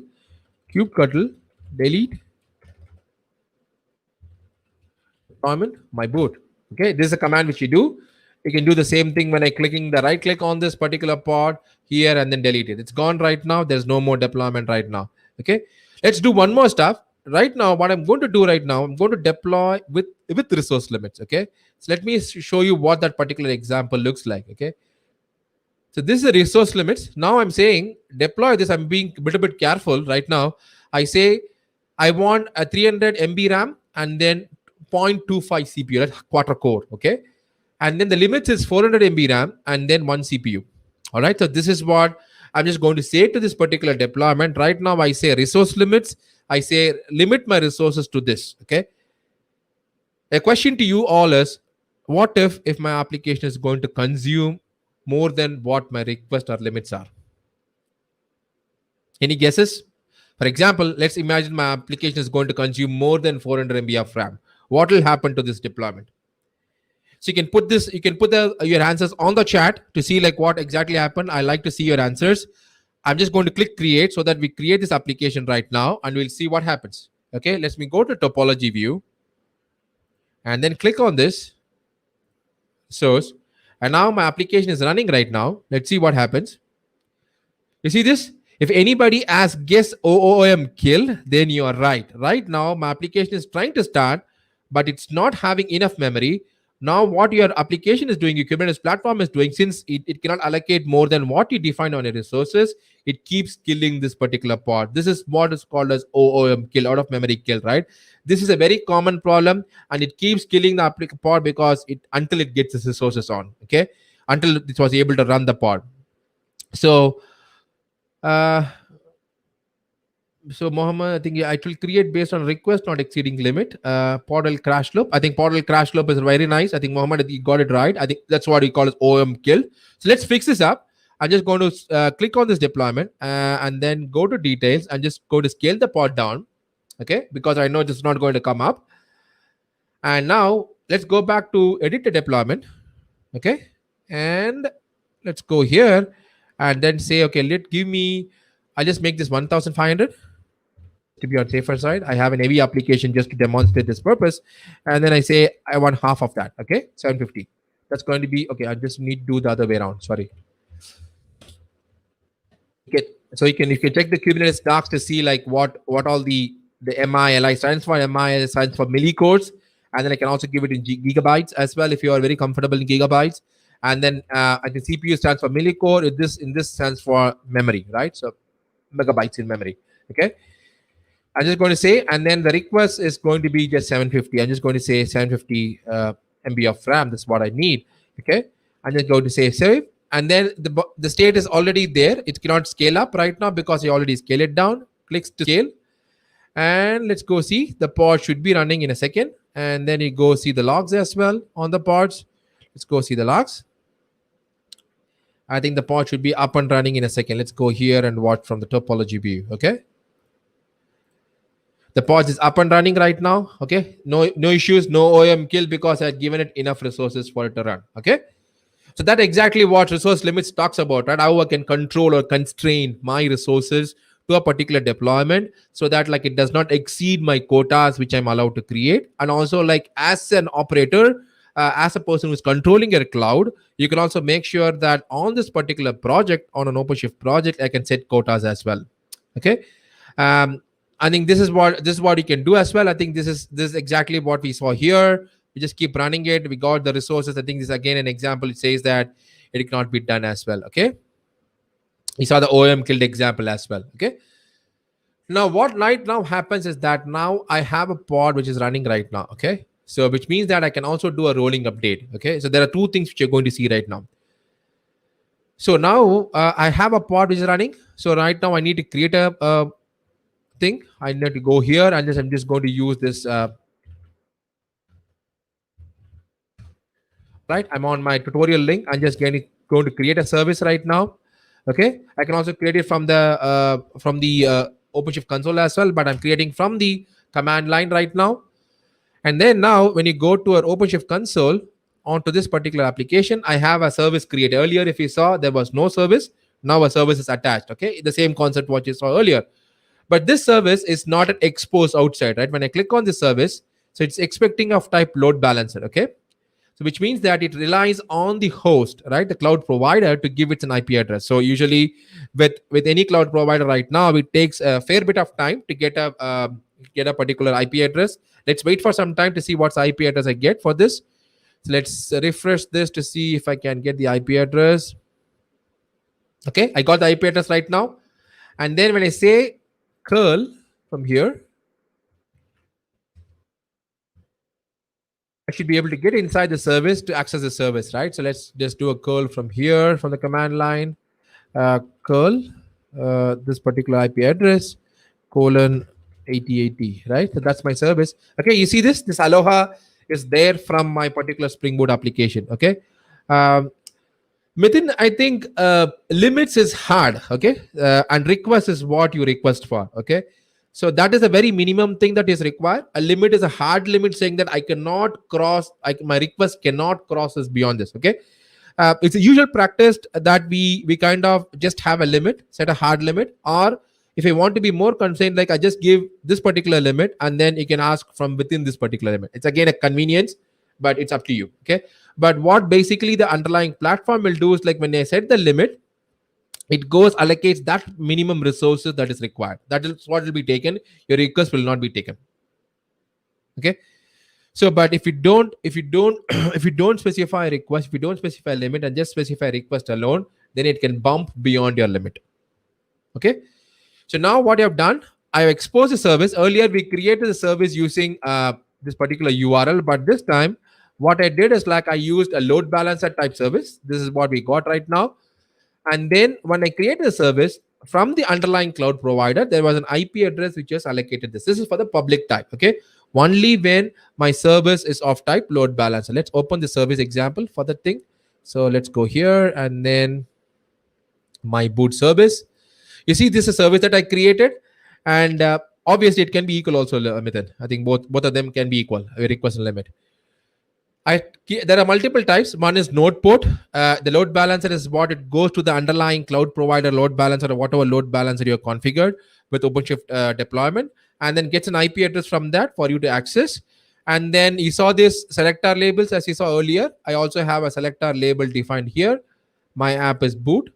Okay, so that it goes to this particular service. All right. Now we are all good, right? So now I'm able to access this service. Let's do one thing. So let me see if I can make this one new window. Okay, set my kubeconfig as well. So while true, what I'm going to do, I'm just going to start a long poll. Okay, curl. Let me see if I can grab this one 8080. Okay, and sleep for 3 seconds, and then I get in. Okay. So now when I start this one, what I'm going to do right now, I'm just going to do a rolling update. Okay. So if it this keeps running, let it keep running. So let's go to our another window here and then say this one, right? Let's do the command this thing change from the thing, right? Let's go here. I'm just going to use a command from here. So I'm just going to change this one to V2, right? So how do I do this? Go to deployment. Edit the deployment from here. obviously you have to do this with YAML, and also and then I'm just going to change this image from thing. Just going to say aloha from aloha to something else, okay, on bonjour or something, okay.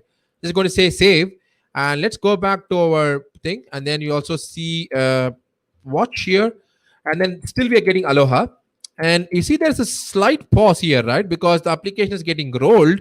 And now what happens is that now after a few seconds you should start to see uh, bonjour coming up, right? There you see a big pause there because I gave only 3 seconds pause, but there was a big pause before my application rolled out, right, to bonjour. Okay, you're wondering like now there is no service disruption, but there was a delay. Okay, and now why this is because I don't have any health checks involved in this application. I'm going to stop this now.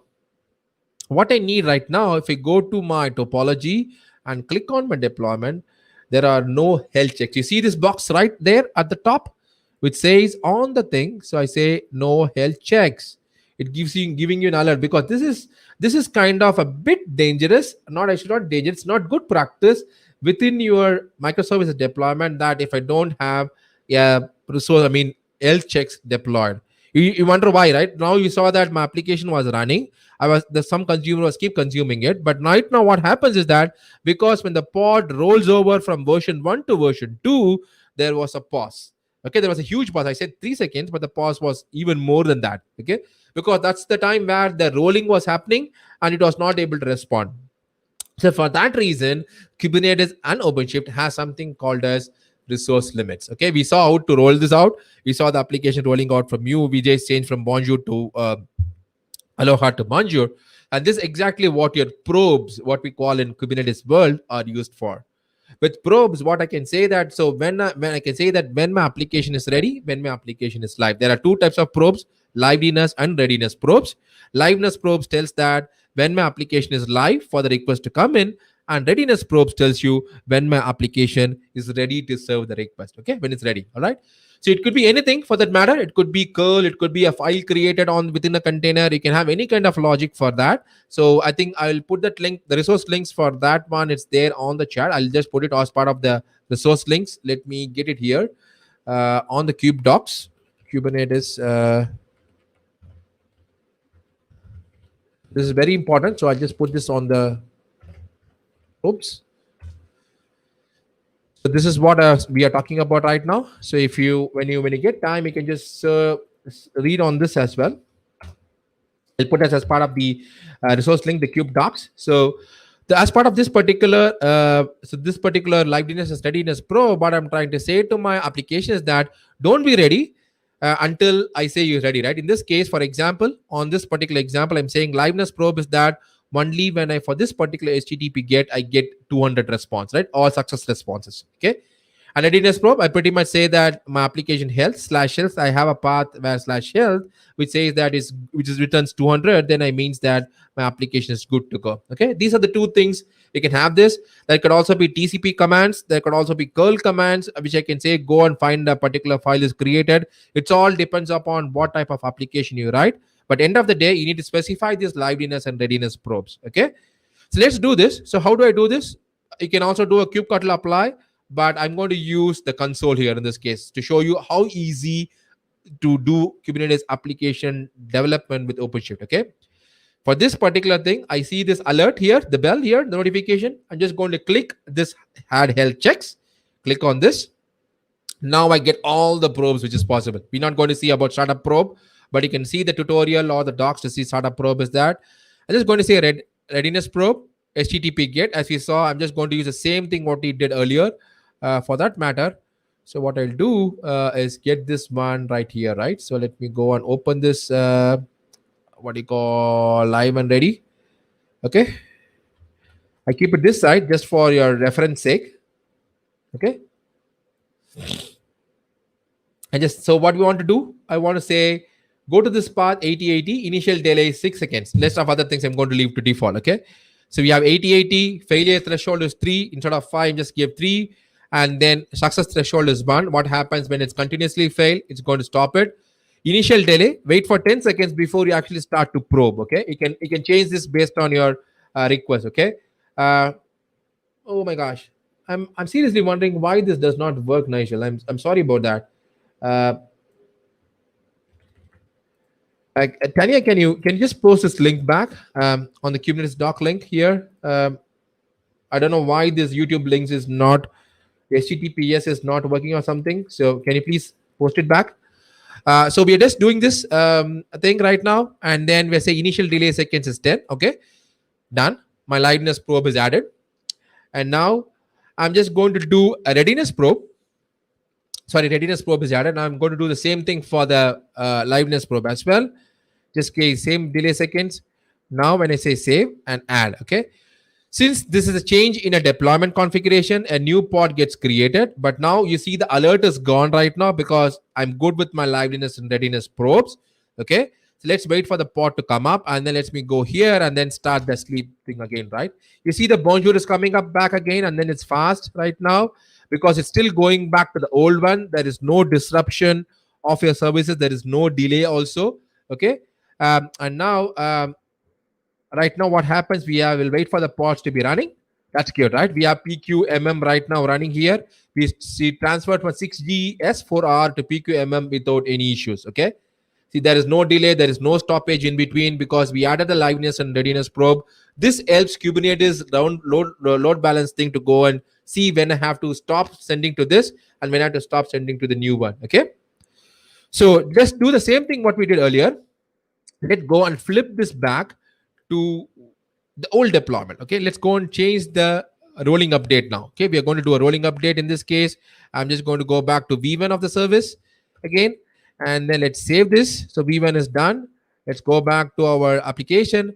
Now we should flip from bonjour to aloha again, but without any delays or any stop or any errors right now. Okay, so just wait for some second to see that application flips from bonjour to aloha without any service disruption. Okay, so which means that consumers who are using this service will not have any kind of disruptions when I roll over the updates. When the rolling updates are happening. See this bonjour to aloha. The earlier time without liveness and readiness probe, we saw that there was a delay, which is potentially a delay. Some application might time out, consumers might time out, but in this case, you're not flipped to the new service unless and until Kubernetes or OpenShift knows this particular application is good to go. Okay, that's what we did right now with readiness and liveness probes. Okay, I think we just got 15 minutes more. One last thing to close the session, it is on config maps. That's what we're going to see right now. So let's go here, let's go back here, and we are good here. Let's go to deployments. We're all good. And to the topology. So what we saw right now is readiness and liveness probes. This is exactly what we see here. And the last one we are going to see is about config maps, right? So when you have applications, right, basically what happens is that my application, I have a lot of configuration or properties that needs to be stored. Okay, so I need to basically say these properties needs to be there, needs to be available for me. For production, it's different. For testing is different. For QA is different, and all these things. But for dev is different, right? So one of the convenient way to store them is using the config maps and other stuff, right? That's what you're going to see right now. Okay, so I'm just going to do this particular deployment of, we already have the service running, my boot, and my service also gets created. And right now, when I say this particular path, right, let's call this as configure. Let's see if that works. Okay, so I'm just going to make it a little bit more plus. So you see this, I have 3 configurations. Database connection is default, message broker is default. These are some dummy properties, okay? And allow is also default, right? The allow I have for developers, the allow you have for OpenShift, right? Something like that, okay? So the configurations and defaults are all pretty much same. So what you're going to do right now is going to set these environment variables, okay? So these, I'll tell you, we'll set one variable using kubectl, another thing we'll using console, okay? So what I'm going to say, I'm just going to change this greeting to namaste. So I'm from India, happy to do this. Let's see what happens, and then we refresh this particular thing again. So obviously, when environment variables also changes, your pod gets bumped up, okay? Which new deployment gets deployed, okay? So I'm just going to go here. I don't have this. I'm just going here. I'm just going to say kubectl set env is the command that's going to set the environment into this particular deployment called as my boot. The greeting is going to change from whatever greeting we had right now. It is default, right? From default, what I'm going to do, I'm just going to change this to namaste, okay? That's it. So now when I set this, now deployment env is updated. Obviously, as I said earlier, there is a rolling update happens because environment change. you could see that this is a 12-factor way of doing things, right? And configuration change, something has to be changed. My application has to be redeployed. All right. And once this deployment is changed, let's wait for the new deployment to come up. But even still now, even when I do this, I should still be getting the default greeting only. Okay, I'm just refreshing the browser to see what thing we are getting right now. Okay, so let's wait for the deployment to complete. It has to flip from the older to newer one. Now 8RNF is running. Now when I do this deployment here, let's go and see if I have the configure. It has a sticky session. So let's go and do it from curl /configure. See this here? So this one got Namaste. My browser has a sticky session, so it was going to the old one. So now you see this. So this greeting has changed from the default to what we call as Namaste, right? But all other things remain same, right? My default database connection remains same. My message broker thing property remains same, and other one remains same as well. Okay. Now you have to do this manual way. Let's see if this gets refreshed. Okay, now it's refreshed. Took some time for the sticky session to go off. Okay. So now we see this particular Namaste is getting changed here for this case. Now what you do is we saw the kubectl way, but how easy OpenShift makes for you, right? So just click on this deployment. Okay. Click on this hyperlink here, which you have. And now you see this environment, right? Now this shows you all the properties which you have, right? The one which you override here, the other ones which are default and all that stuff. Let's go and do the other one. So let's go here and then say allow to Aloha. Okay. This is written by my boss, Bert Sutter, like he's from Hawaii. So we just put some Aloha from there. Okay. Aloha. Right now, I just did this. So this is a way by which I can do it from within a deployment within OpenShift GUI. I don't need to write those kubectl commands to do this job. I can just do it from the console as well. And then when I save this again, same effect is going to be there. So it's going to be a rolling deployment happening because the property has changed. The 8NRF is going to get changed from 6GT. And let's keep polling this, right? So let's keep doing this while true curl sleep.3. I'll just give 3 seconds and then end. And then it should keep changing this. Okay, now you can see the Aloha has come up here, right? Now let's go see if I can get the same thing from the browser as well. Okay, now you see it's changed to Aloha. Now this way you can change it from your OpenShift console as well. Okay. And one of the things, as we discussed earlier, right, one of the biggest thing has since becoming enterprise platform for Kubernetes, one of the strongest thing about OpenShift is that you make developer experience much easier and much faster. Okay. So you don't need to wait. As an organization, you don't need to remember all those kubectl commands. Your developer can onboard quickly and start deploying the application pretty fast, right, without any big deal. Okay. I'll show you a last example of the day. We saw about config maps. We saw about things the similar way. We can saw about secrets as well, which can store base 64 encoded values, which can be stored inside that. So again, if you can refer to the Kubernetes docs to see more about config maps, how we can mount them and all of the stuff. Okay. So now what I'm going to do to end the session, probably we are at the top of the hour. So 13 more minutes. What I'm going to do right now, I'm just going to, as we saw now, this is a Spring Boot app which we deployed. Okay. Inside this particular application right now, right, which we deployed right now. So what I'm going to use this particular GitHub repository. We saw how we deployed the application earlier. We are kind of doing what I call a Docker build and Docker application thing and all of the stuff, right? So which is at times becomes painful because you have to identify the right builder image, right from them, and all of the steps that we follow, right? With OpenShift, this becomes super easy. We just deploy from Git directly. Okay. I'm just going to copy this URL so that it's easy for me there. And then I'm going to go, let's go delete this application, or we go to new namespace, create project from Git demo. Okay. I'm on a different project right now.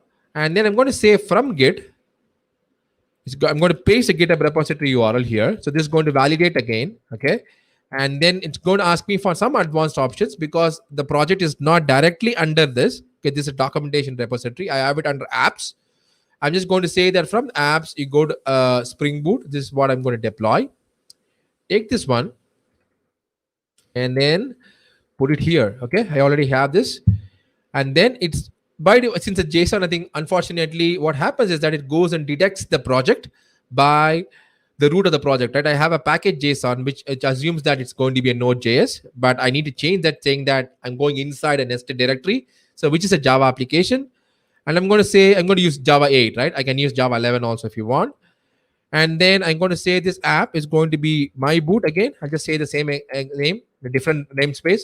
So which right now what I'm doing is that I can have, that's one of the things why we need namespace, right? I can have same name, but in a different repository to avoid namespace collisions, okay? Create that, create root, everything is okay, job done. And then click create, right? Right now, what's going to happen is I'm going to have a build config created. The image is not available, so I have to build it. That's what the build is happening right now. The build is going to pull the thing. It's going to clone. That's what I'm showing to you on my screen right now. It's cloning from my GitHub repository. And then now it's going to build the application and then deploy the application, make the route available for you. All the things in one single shot, right? We did them in parts in all these sections in the previous master course as well, and as well as in this.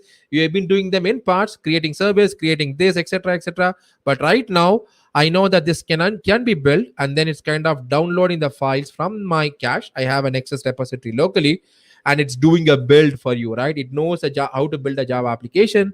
It's building a Java application and deploying it, okay? So let's wait for this to happen. So you see this particular one showing you the build is in this running. You can click on this to wait to see what happens. While we wait, I can also take some questions because we have come to the end of the session. So which means that the boot deployment is done also, okay? And then just create a bunch of routes. Obviously, this will not work for you. I just need to make the same hack again because the TLS hack. I'm just going to go this here, and right now I'll just go to this and then TLS termination edge. Okay. Now when I go this, so this is going to give you the exactly the same jumbo example which is there because I'm freshly have deployed from the thing, and that's what it will be doing. Okay. Noel, I'm 100%. There's going to be a Tekton and the other session is going to be have. So if you're a little bit early, you want to learn that thing, I already have a tutorial. So I'll ask Tanya to paste it back. I'm just putting that on the chat, dn.dev/Tekton tutorial.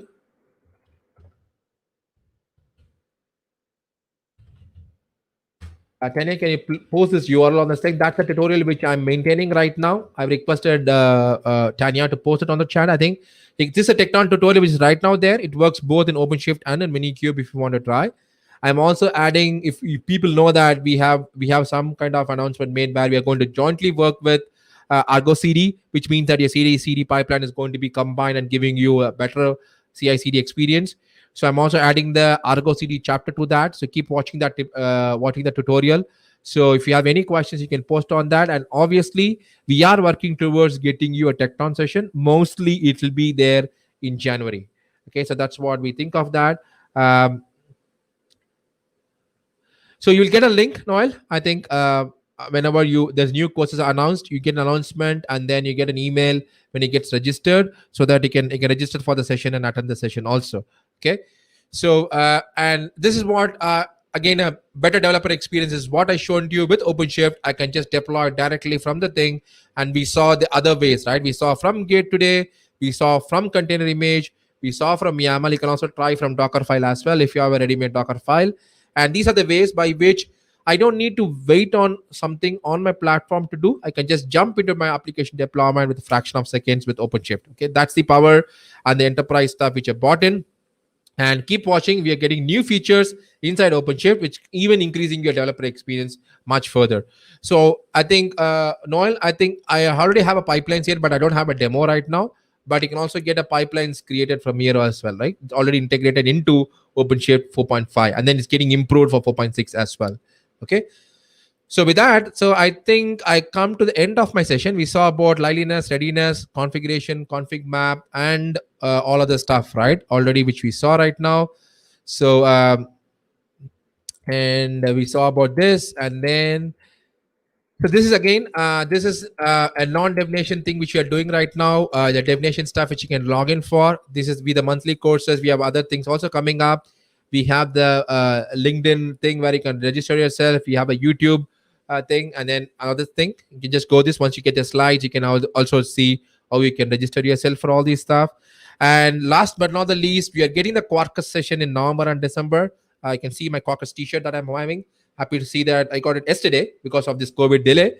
So you can have a Quarkus session in November and December. And then we have a Red Hat forum, which is coming up in Asia Pacific between 21 and 22 October. And there's also a 5G conference coming up in September. Okay. You can also register for all those things. Once you get these slides, you'll have registration links for all these things for you. You can register yourself, join us with all the sessions, make us happy and happy you're joining that continually. And thanks for the great support you're getting. Any feedback you have, please drop me an email or drop a note to the feedback survey that you have. I'll be happy to correct those feedback in the next sessions and make sure that sessions are good for you and useful as well. Okay. And thanks so much, everyone. And thanks for being online. And thanks for this long session. And I hope it was helpful. And stay safe. Take care and see you in the next session. Goodbye.